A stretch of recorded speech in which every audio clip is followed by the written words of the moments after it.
ఈ రోజు నోటిఫికేషన్ వచ్చేసరికి మనకి టెక్ టాలెంట్ నుంచి కనెక్ట్ చేయండి అనేసి ఇవ్వడం జరిగింది. టెక్ టాలెంట్ కంపెనీ నుంచి ఈ యొక్క వేకెన్సీ అనేది రావడం జరిగింది. లాజిస్టిక్స్ స్పెషలిస్ట్ గా మీరైతే వర్క్ చేయాల్సి ఉంటుంది. హైదరాబాద్, తెలంగాణ, భారతదేశంలో ఉంటుంది ఈ యొక్క కంపెనీ. 3 రోజుల క్రితమే తిరిగి పోస్ట్ చేయబడింది అనేసి చెప్పడం జరుగుతుంది. 100 కంటే ఎక్కువ మంది దరఖాస్తుదారులు ఈ యొక్క వేకెన్సీకి అప్లై చేసుకోవడం జరిగింది. ఈ యొక్క వేకెన్సీ లింక్డ్ఇన్ ద్వారా రావడం జరిగింది. On site full time work అనమాట. ఎలా అప్లై చేయాలో వీడియో ఎండ్ వరకు చూస్తే మీకు అర్థమవుతుంది. సో విఘ్నేష్ అయ్య స్వామి గారు ఈ యొక్క వేకెన్సీ అనేది తీయడం జరిగింది. ఉద్యోగం గురించి చూసుకుంటే లాజిస్టిక్స్ స్పెషలిస్ట్ అనమాట. హైదరాబాద్, భారతదేశం, ఫుల్ టైం వర్క్. నైపుణ్యాలు చూసుకుంటే దిగుమతి, ఎగుమతి అనుభవం అనేది ఉండాలి. కస్టమ్ క్లియరెన్స్ అనుభవం అనేది ఉండాలి. వస్తువులను స్వీకరించడం మరియు గిడ్డింగ్ లో నిల్వ చేయడం అనుభవం అనేది ఉండాలి. అలాగే ఇన్వెంటరీ నిర్వహణ అనుభవం అనేది ఉండాలి. లాజిస్టిక్స్ నిర్వహణ అనేది అనుభవం అనేది ఉండాలి. వస్తువులను ప్యాకింగ్ చేయడం కూడా రావాలన్నమాట.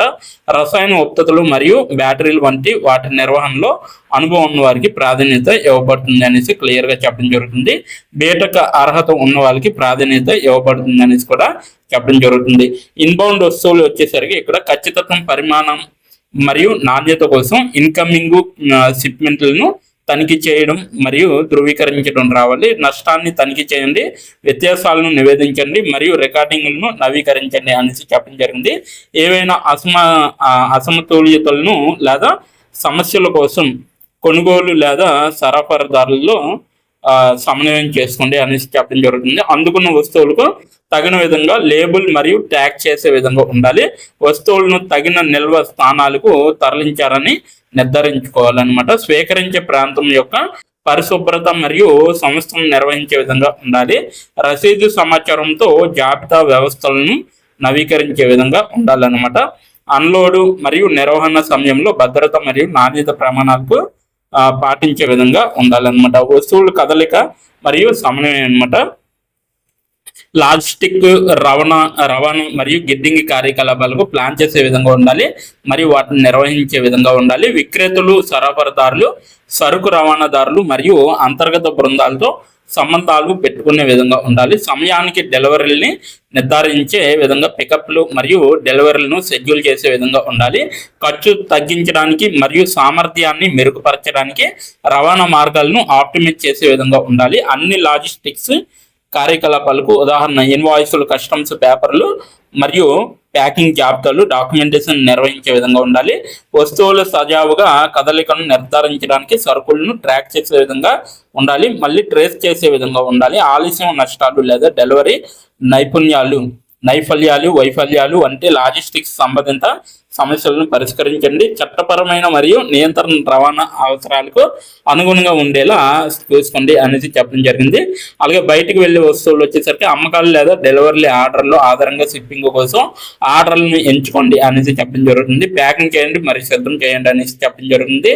అలాగే వస్తువులు సరైన లేబులింగ్, డాక్యుమెంటేషన్ మరియు ప్యాకేజింగ్ ను నిర్ధారించుకోండి అనేసి చెప్పడం జరుగుతుంది. సకాలంలో పికప్ల కోసం రవాణా ప్రతాదాలతో సమన్వయం చేసుకునే విధంగా ఉండాలి. షిప్పింగ్ లాగులను నిర్వహించే విధంగా ఉండాలి మరియు జాబితా రికార్డింగ్లను నవీకరించే విధంగా ఉండాలి. పంపే ముందు అవుట్ బౌండ్ షిప్మెంట్లు ఖచ్చితత్వాన్ని ధృవీకరించండి అనేసి చెప్పడం జరుగుతుంది.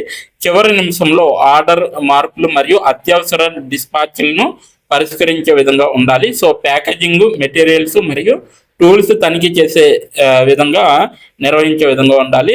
రివర్స్ లాజిస్టిక్స్ రిటర్న్ లేదా తిరస్కరించబడిన వస్తువులను నిర్వహించడంకు మద్దతు ఇచ్చే విధంగా ఉండాలి. అవుట్బౌండ్ ఇన్వెంటరీకి జవాబుదారితనం కొనసాగించండి మరియు తప్పుగా నిర్వహించడం వల్ల నష్టాలను కూడా నివారించడం అనేది రావాలి. సో ఇతరులు వచ్చేసరికి సరఫరాదారులకు చెల్లింపు విడుదలను నిర్ధారించడానికి అంతర్గత వాటాదారులు మరియు ఆర్థిక సంస్థలతో ఫాలోఅప్ చేయడం, అలాగే లాజిస్టిక్ మరియు ఇతర కొనుగోలుకు సంబంధించిన విక్రేత సంబంధిత చెల్లింపుల కోసం ఫాలోఅప్లను ఫైనాన్స్ కు మద్దతు ఇచ్చే విధంగా ఉండాలి. తిరస్కరించబడిన లేదా వృధా అయిన పదార్థాలు మరియు కణాలను సురక్షితంగా తరలించడం మరియు పారివేయడం కోసం అంతర్గత బృందం మరియు నియమించబడిన అధికారంతో సమన్వయం చేసుకునే విధంగా ఉండాలి. అలాగే సేకరణ వ్యాపార సాధనాలు, వస్తువులు మరియు సామాగ్రి జిఆర్ నిర్వహించే విధంగా ఉండాలి. సో ఇది మొత్తం నోటిఫికేషన్ యొక్క పూర్తి వివరాలు. ఈ నోటిఫికేషన్కి మీరు అప్లై చేయాలనుకుంటే కింద నా డిస్క్రిప్షన్ బాక్స్లో మీకు ఈ యొక్క నోటిఫికేషన్ లింక్ అనేది ఇవ్వడం జరిగింది. అక్కడికి వెళ్ళి మీరు డైరెక్ట్గా అప్లై చేసుకోవచ్చు. ఇప్పుడు ఎలా అప్లై చేయాలో మనం క్లియర్గా తెలుసుకుందాం. ఇప్పుడు ఎలా అప్లై చేయాలో మనం తెలుసుకున్నాం. డిస్క్రిప్షన్ బాక్స్లో ఇచ్చిన లింక్ మీరు ఓపెన్ చేయగానే మీకు ఈ విధంగా నోటిఫికేషన్ అనేది ఓపెన్ అవుతుంది. ఇక్కడ మీరు ఈజీ అప్లై పైన క్లిక్ చేస్తే మనకి నెక్స్ట్ పేజీ అనేది ఓపెన్ అవుతుంది. ఇక్కడ నెక్స్ట్ పేజీలో అప్లై టు అని ఉంది కదా, అక్కడ దాని పక్కన కంపెనీ నేమ్ అనేది రావడం జరుగుతుంది. ఏ కంపెనీకి అయితే అప్లై చేస్తున్నారో ఆ యొక్క కంపెనీ నేమ్ అనేది రావడం జరుగుతుంది. దాని తర్వాత మీరు మీ యొక్క ఈమెయిల్ ఐడితో లింక్డ్ఇన్లో లాగిన్ అయ్యి ఉండాలి. అలా అయి ఉంటే మీకు ఈమెయిల్ ఐడి కూడా కనబడుతుంది. ఫోన్ కంట్రీ కోడ్ అనేది కూడా కనబడుతుంది. అక్కడ మీ యొక్క ఫోన్ కంట్రీ కోడ్ని మీరు ఎంటర్ చేయాలి. మనది ఇండియా కాబట్టి +91 అని ఉంటుంది. మొబైల్ ఫోన్ నెంబర్ ఉంది కదా, అక్కడ కూడా మీ యొక్క పర్మనెంట్ మొబైల్ నెంబర్ అనేది ఇవ్వాలి. తర్వాత మీరు నెక్స్ట్ అనే ఆప్షన్ పైన క్లిక్ చేయాలి. నెక్స్ట్ పేజీకి తీసుకువెళ్తుంది. ఇక్కడ మీరు మీ యొక్క రెజ్యూమ్ అనేది అప్లోడ్ చేయాలి. డాక్యుమెంట్లో కానీ పీడిఎఫ్లో కానీ రెజ్యూమ్ని అప్లోడ్ చేయాలి. మినిమం రెజ్యూమ్ అనేది 2 MBలో ఉండాలి. అప్లోడ్ చేశాక నెక్స్ట్ అనే ఆప్షన్ పైన క్లిక్ చేయాలి. మనల్ని జాబ్కి కావలసిన కొన్ని క్వశ్చన్స్ అడగడం జరుగుతుంది. అవి ఏమిటంటే, ఇప్పుడు చూడండి, మీరు how many years of work experience అని అడుగుతుంది. ఎక్స్పీరియన్స్ లేకపోతే నో ఎక్స్పీరియన్స్ అనేది మీరు మెన్షన్ చేయాలి. ఎస్ ఆర్ నో అనేది. అది కూడా ఎటువంటి ఎక్స్పీరియన్స్ అవసరం లేదు అని అప్లికేషన్లో మెన్షన్ చేస్తే అప్పుడు మీరు నో ఎక్స్పీరియన్స్ అని టైప్ చేయాలి. ఎక్స్పీరియన్స్ ఉన్నవాళ్ళు కంపెనీ నేము, ఏ కేటగిరీలో వర్క్ చేశారు, కేటగిరీ నేము అనేది ఇవ్వాలి. కంపెనీలో ఎప్పుడైతే జాయిన్ అయ్యారో స్టార్ట్ డేట్ అనేది ఇవ్వాలి. మీరు ఎప్పుడు మానివేశారో అంటే ఆ కంపెనీ నుంచి మీరు ఎప్పుడు లీవ్ అయ్యారో ఎండ్ డేట్ కూడా మీరు ఇవ్వాలి. CTC total package of year అంటే మీకు పర్ ఇయర్కి ఎంత ప్యాకేజ్ వచ్చిందనేది కూడా మీరు మెన్షన్ చేయాలి. ఎక్స్పీరియన్స్ లేని వాళ్ళు company name, starting date, end date, CTC ఇవేమీ ఇవ్వక్కర్లేదన్నమాట. నెక్స్ట్ వన్ చూసుకుంటే what is your level of proficiency in English అంటే మీకు ఇంగ్లీష్లో ఎంత ప్రావీణ్యం ఉందో వీళ్ళైతే అడగడం జరుగుతుంది.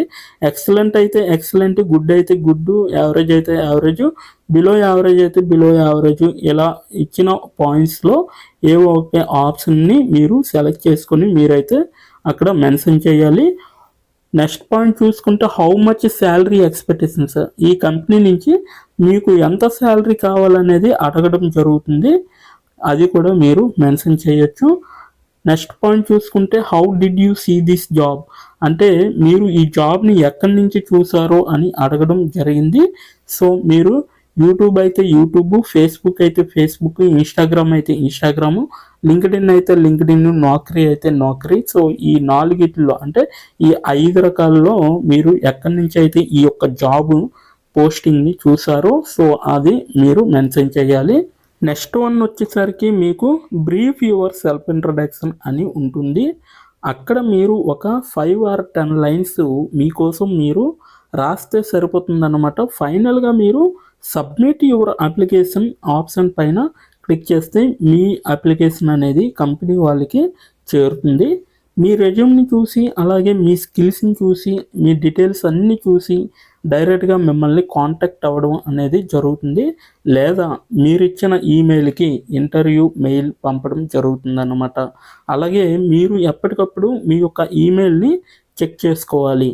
సో ఇదన్నమాట మొత్తం అప్లై చేయవలసిన ప్రాసెస్. నోటిఫికేషన్ పూర్తి డీటెయిల్స్ చూస్తారు కదా, ఇంకెందుకు ఆలస్యం, వెంటనే అప్లై చేసుకోండి. ప్రతి ఒక్కరు కూడా ఈ నోటిఫికేషన్కి అప్లై చేసుకుంటారని కోరుకుంటున్నాను. ఇప్పటి వరకు ఈ వీడియోని చూసిన ప్రతి ఒక్కరికి చాలా చాలా థ్యాంక్స్ ఫర్ వాచింగ్.